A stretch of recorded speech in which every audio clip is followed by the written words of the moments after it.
सरकार और किसानों के बीच चौथे दौर की बातचीत 24 घंटे के अंदर ही फेल हो गई।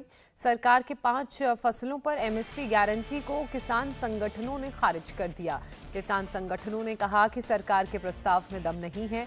सरकार के इस प्रपोजल से किसानों का कोई भला नहीं होने वाला है, इसलिए वो इसे रद्द करते हैं।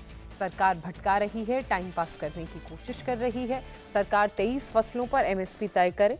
सरकार के प्रस्ताव को खारिज करने के साथ ही किसान नेताओं ने एक बार फिर से दिल्ली कूच का ऐलान कर दिया है। किसान संगठन 21 फरवरी को सुबह 11 बजे दिल्ली के लिए कूच करेंगे।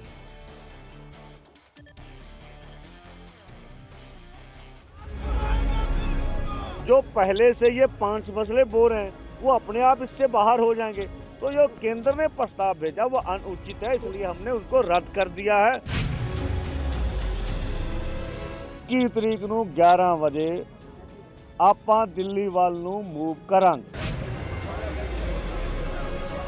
अगर सरकार नहीं मान सकती तो कृपया हमें दिल्ली जाना अलाउ करे। लीगल गारंटी कानून बनाने की मांग पर खड़े हैं। 24 घंटे के अंदर ही किसान नेताओं ने केंद्र सरकार के सभी प्रस्तावों को ठुकरा दिया है। हम इस प्रपोजल को रद्द करते हैं। किसान नेताओं का दावा है कि सरकार ने जो प्रपोजल दिया है उसमें दम नहीं है। सभी तथ्यों के हिसाब से हम दोनों फोरमों ने आज बैठकर चर्चा करने के बाद ये फैसला लिया है कि ये जो प्रपोजल आई है ये प्रपोजल किसानों के पक्ष की नहीं है, किसानों के हित की नहीं है और इसके अनुसार हम इस प्रपोजल को रद्द करते हैं। सरकार के प्रस्ताव को ठुकराने के साथ ही किसान संगठनों ने 21 फरवरी से फिर दिल्ली कूच का ऐलान कर दिया है। साथ ही सरकार के प्रस्ताव के सामने किसानों ने अपना एक फॉर्मूला रख दिया है।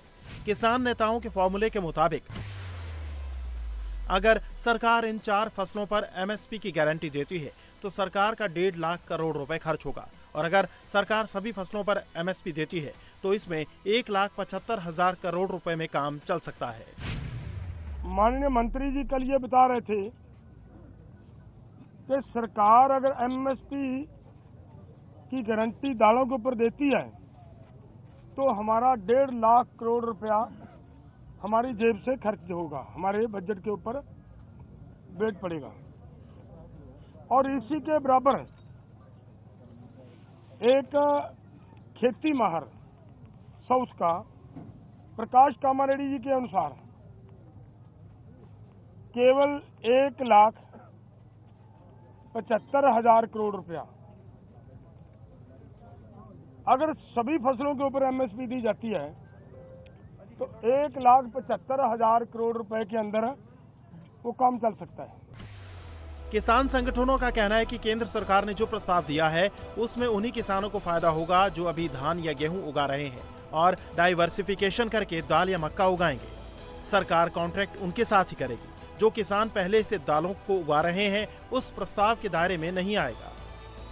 मीटिंग में प्रस्ताव हमारे सामने रखा गया था और जो मंत्री महोदय ने बाहर आके बुलाया उसमें बहुत फर्क था और उसमें बगैर फिर सोचे हम निर्णय करते वो अच्छा नहीं था।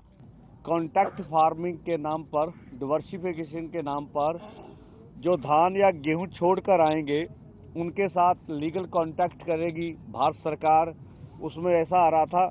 तो जो बात थी कि अगर पहले से कोई सरसों बीज रहा है और वो उससे नहीं निकला उसका कुछ नहीं मिलने वाला। जो पैसे पहले से ही ये दालें वगैरह जो बोल रहे हैं वो बीज रहा तो इस कैटेगरी में नहीं आएगा। हाँ, जो धान या गेहूं को छोड़ेगा वो इस कैटेगरी में आएगा। तो ये अनाउचित हमें बातें नजर आई। किसान संगठनों और सरकार के बीच हुई मीटिंग में सरकार की तरफ से प्रस्ताव दिया गया था। उसमें साफ था कि सरकार 4 फसलों पर एमएसपी देगी। सरकार की एजेंसियां किसानों के साथ 5 साल के लिए करार करेंगी। सरकार किसानों से दाल, मक्का, कपास एनसीसीएफ और नेफेड के जरिए खरीदेगी। इसके साथ ही सरकार ने साफ कर दिया कि इसकी कोई लिमिट नहीं होगी। बावजूद इसके किसान संगठनों ने सरकार के प्रस्ताव को ठुकरा दिया। हम इस प्रपोजल को रद्द करते हैं। किसान नेता सरवन सिंह पंढेर ने आरोप लगाया कि सरकार की नीयत में खोट है।